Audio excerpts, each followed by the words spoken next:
Hi, I'm Steve Perkins, the Executive Director of the Vermont Historical Society. I'm coming to you today from our brand new Research and Exhibition Gallery here at the Vermont History Center. I have a small object that we're going to explore today. This right here. May look familiar to you, may look like something maybe you would put on a cat or some other animal, and that's exactly what this is. It came off of came from a farm that raised turkeys, so a turkey bell. The bells were used really throughout the 19th and early 20th century to keep track of where your turkeys were and to ward off predators and keep track of them as they work their way around the property. But it does help illustrate a really fun story from Vermont's past, and that's what I wanted to talk about today. And that's the turkey drive. So I think many people can think about the maybe Western movies you've seen, and you talk about the great cattle drives of the Midwest. Well, how do you think they got turkeys to market back before the day of trucks or refrigerated cars or trains? They had to walk. So Vermont, as a very hilly, rural part of our country for many, many years, had trouble bringing large livestock to market for that reason. So turkeys became a real cash crop for these small farms.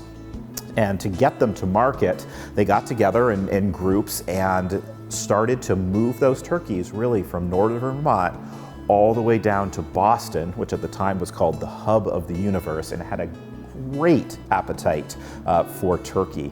So from about 1800 probably until about 1850, that was the real height of the turkey drives, where thousands of turkeys at a time would clog up the roads being driven all the way down into Boston. And if you can imagine trying to herd a group of birds, it was probably that difficult. So large families would gather up these birds, they'd gather more birds along the way as they worked their way down the roads, and contemporary accounts talk of the roads being blackened with turkeys. When the turkeys arrived in a town at night, they would often fly up and roost, whether it was in trees, on top of bridges, on church roofs, sometimes collapsing bridges. So what an interesting time. Now, of course, you didn't want the turkeys to lose weight on their way to market, so the farmers would drive wagons along with the turkeys with corn that they would feed them along the way. Sometimes they dip their feet of the turkeys into warm tar to give them somewhat little tar shoes so that the turkeys' feet wouldn't wear out, because we're talking about like a 300-mile walk. It would almost take 5 weeks to 6 weeks to get from certain parts of Vermont to the market.